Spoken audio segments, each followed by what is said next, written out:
Hello everyone, চলে এসেছি আমাদের সেকেন্ড ট্রাভেল ব্লগে। আমরা ফার্স্ট টাইম এসেছিলাম আমাদের ফার্স্ট ট্রাভেল ব্লগ নিয়ে ধানবাদের।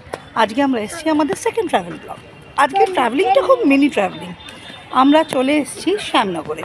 শ্যামনগরে আমরা যাচ্ছি মিনি সিকিমে। অবাক হচ্ছে তো?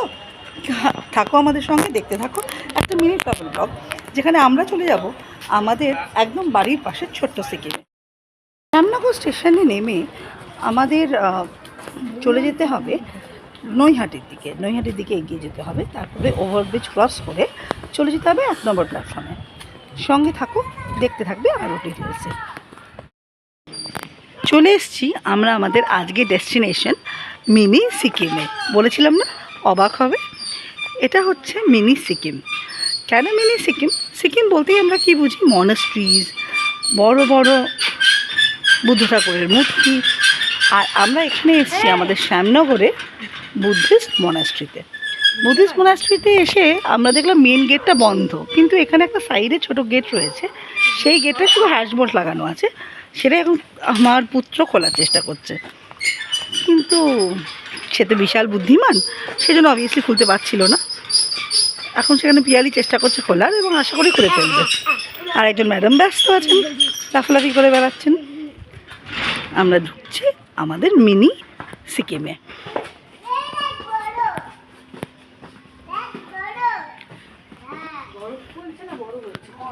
বড় বলছি, বড়। প্রথমেই ওয়েলকাম জানাচ্ছে একটা বিশাল বুদ্ধ মূর্তি, এবং চারিপাশে প্রচুর বুদ্ধ মূর্তি কিন্তু এরকম চারিদিকে রয়েছে। আমরা আস্তে আস্তে একটার পর একটা মূর্তি দেখবো আর ডিটেলসে এগুলোর কথা বলবো। মন্দির টাইপের বানানো আছে, খুব সুন্দর একটা নাট মন্দির করা আছে। এখানে একটা স্টেজও করা আছে। বুদ্ধ পূর্ণিমার সময় এখানে একটি অনুষ্ঠান হয়, তার কিছু বাঁশ এখানে রাখা রয়েছে দেখছি, কারণ এখানে একটা বড় প্যান্ডেল হয়েছিল, আর এখানে তার একটা অনুষ্ঠান হয়েছিল। একটা একটা করে স্ট্যাচু আমরা দেখে নিই।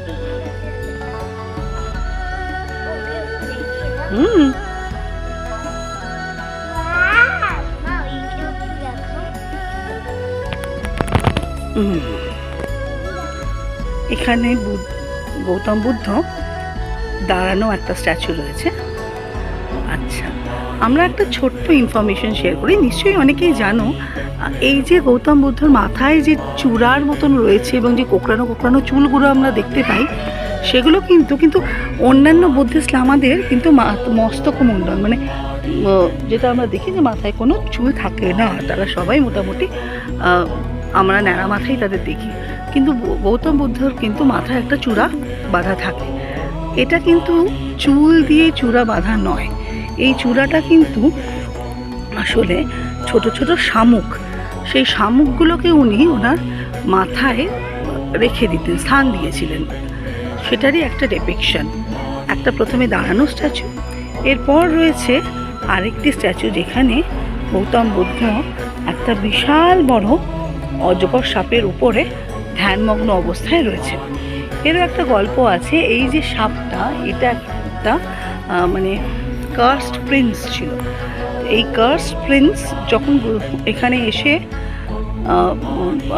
গৌতম বুদ্ধ যখন তার উপর রেস্ট নিয়েছিলেন, তারপরে এই কার্সড প্রিন্স কিন্তু তার আবার পুনরুজ্জীবিত হয়ে তার পুরনো জীবন খুঁজে পেয়েছিল। এরপরে একটা মন্দির আছে, সেই মন্দিরটাতেই ওপরে একটা বিশাল বড় বুদ্ধ স্ট্যাচু, ঠিক যেরকম স্ট্যাচু আমরা নামছি বা সিকিমের বিভিন্ন মন্দিরে দেখে থাকি, সেরকম বড় একটা স্ট্যাচু কিন্তু এখানে রয়েছে। এই যে একজন খুব ব্যস্ত হয়ে ঘুরে বেড়াচ্ছে, দেখো আমার সঙ্গে 3 খুদে, সঙ্গে পিয়ালি, আর আছি আমি। এটাও কিন্তু একটা খুব বড় স্ট্যাচু, সামনে থেকে অনেক অন্তত 20 ফুট উঁচু তো হবেই স্ট্যাচুটা। বিশাল বড় একটা স্ট্যাচু, ভীষণই সুন্দর। একদম এখানে কিন্তু শুধু আমরাই আছি। এখানে বাড়ির পাশে, হ্যাঁ মা বলো। আচ্ছা, থ্যাংক ইউ, ওকে, ওয়েলকাম। চল, আমরা শুধু আমরাই আছি। একটু দূর স্টেশন থেকে, শ্যামনগর স্টেশন থেকে একটু দূরে। তো আমরা যে টোটোতে এসছি, টোটোওয়ালা 20 টাকা করে ভাড়া নিয়েছে, এবং বলেছে যে সে বাইরে ওয়েট করবে যতক্ষণ আমরা এখানে ঘুরছি। তো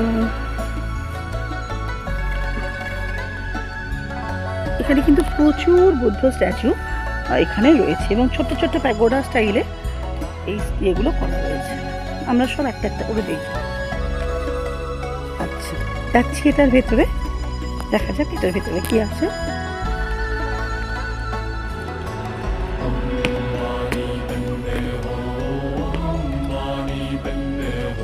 আচ্ছা, এটা একটা এখানে দালাই লামা থেকে শুরু করে বিভিন্ন লামাদের স্ট্যাচু করা আছে।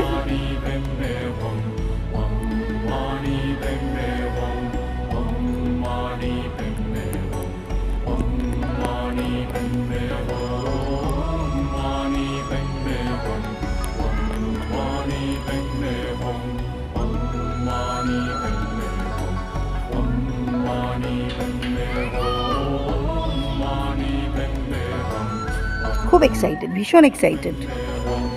এদের এই এক্সাইটমেন্টের জন্যই কিন্তু আসা, বাড়িতে বসে বোর না হয়ে এই যে তারা এখন ছুটে বেড়াচ্ছে, এটাই কিন্তু একটা ভীষণ রকমের প্রাপ্তি।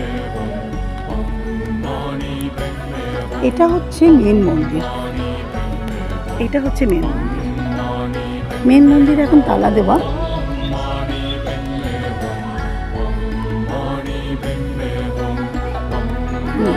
না, ব্লুটুথ করতে হবে, ওখানে যাওয়ার জন্য নয়। মেন মন্দিরের উপরে একটা বড় বুদ্ধ স্ট্যাচু রয়েছে, সিটিং বুদ্ধা পদ্মাসনে বসে আছেন এখানে। আর এখান দিয়ে মেন মন্দিরে যাওয়ার রাস্তা, সেটা এখন তালা দেওয়া আছে। আমরা এটা পরে আসবো, আমরা একটু ওই দিকটা ঘুরে নিই।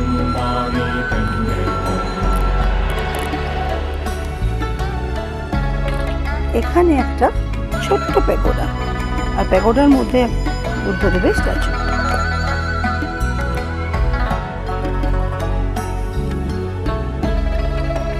এবার একটা বেশ বড় সড়ো চাইনিজ প্যাগোডার দিকে আমরা এগিয়ে যাচ্ছি।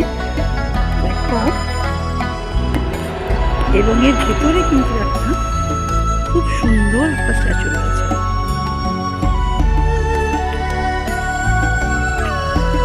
সিংহ সজ্জায় শায়িত বুদ্ধদেব।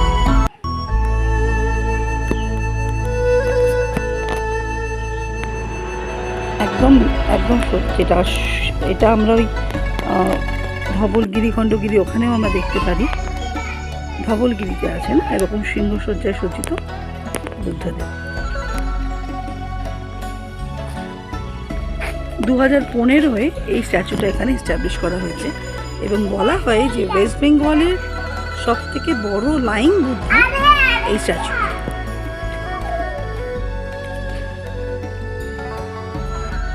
ওপরটা তোমাদের একটু দেখাচ্ছি, ওপরটা দেখো কত সুন্দর আর্কিটেকচারটা, একদম চাইনিজ প্যাগোডার মতো।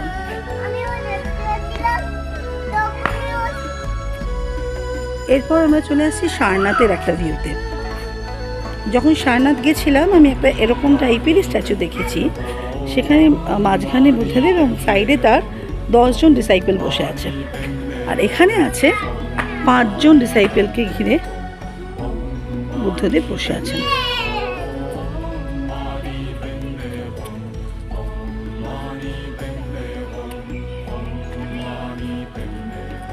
দাঁড়াও দাঁড়াও, তোমরা দুজন এখানে দাঁড়াও। নিচে নিচে নিচে নিচে নিচে দাঁড়াও, পুচাই নিচে দাঁড়াও, বনুর সঙ্গে দাঁড়াও। দূর দেখো, আমাদেরকে দেখো।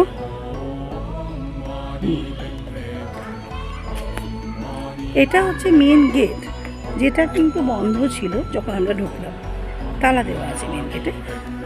আমরা এখন ঘড়িতে বাজে বিকেল 4টে, আমরা এসছিলাম এই 3:45 নাগাদ আমরা ঢুকেছি।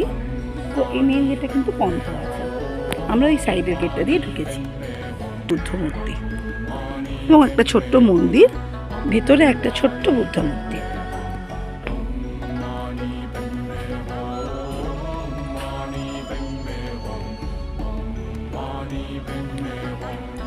সাইডেও অনেক ছোট ছোট বুদ্ধ মূর্তি রাখা আছে। আর এখানে সেই ফেমাস সিনটা একটা ছোট্ট মুরাল বানানো আছে, যেখানে বুদ্ধদেব আফটার এনলাইটমেন্ট সুজাতা গিয়ে যে পায়েস খাইয়ে বুদ্ধদেবের ধ্যান ভেঙেছিলেন সেই জিনিসটা এখানে করা আছে।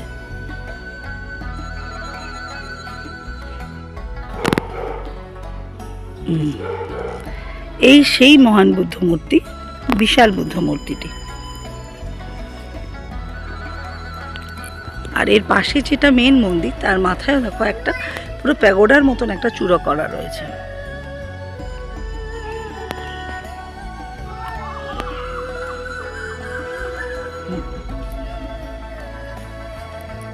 দেখি এখানে কি আছে।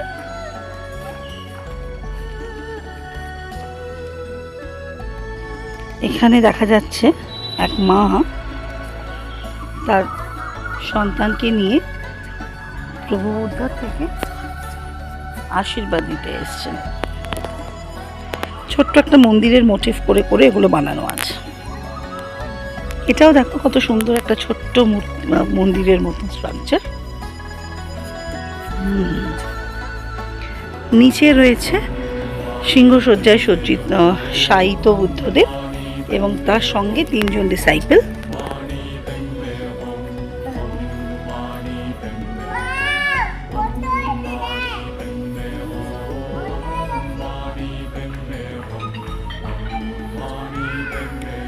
দিচ্ছি তারা।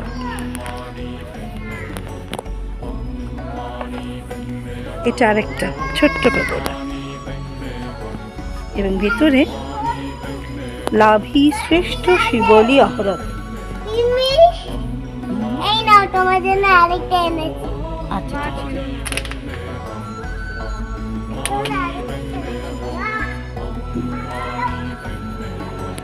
বাগানটা খুব সুন্দর, চারিদিকে বিভিন্ন ফুল দিয়ে সাজানো, খুব সুন্দর একটা বাগান এবং তার মাঝেই এই যেগুলো রয়েছে। আর এখানে দেখা যাচ্ছে একটা হাতিকে প্রভু বুদ্ধ আশীর্বাদ করছেন। এই গল্পটা হচ্ছে, এই গল্পটা আমি জানি, এই হাতিটি পাগলা হাতি ছিল, প্রচণ্ড মানে ক্ষতি করে বেড়াচ্ছিল, চারিদিকে ডিস্ট্রাকশন করে বেড়াচ্ছিল।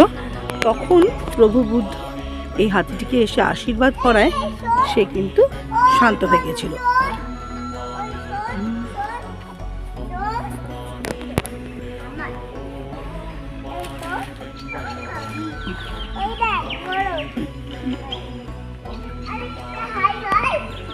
আর এটাই ছোট্ট প্যাগোডা, লাস্ট প্যাগোডা। এখানে কি হচ্ছে,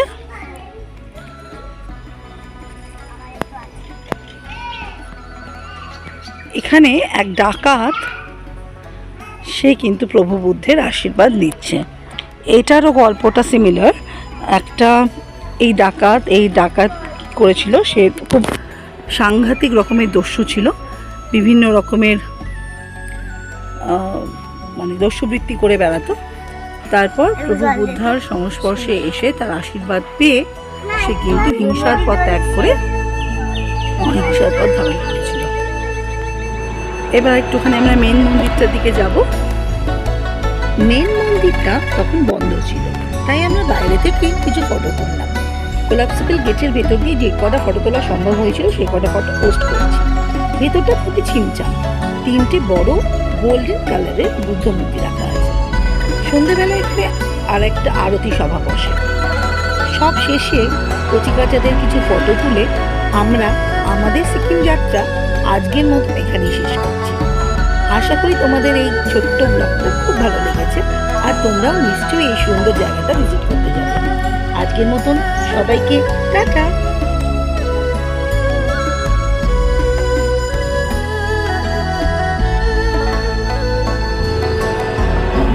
Mani Padme Hum, Mani Padme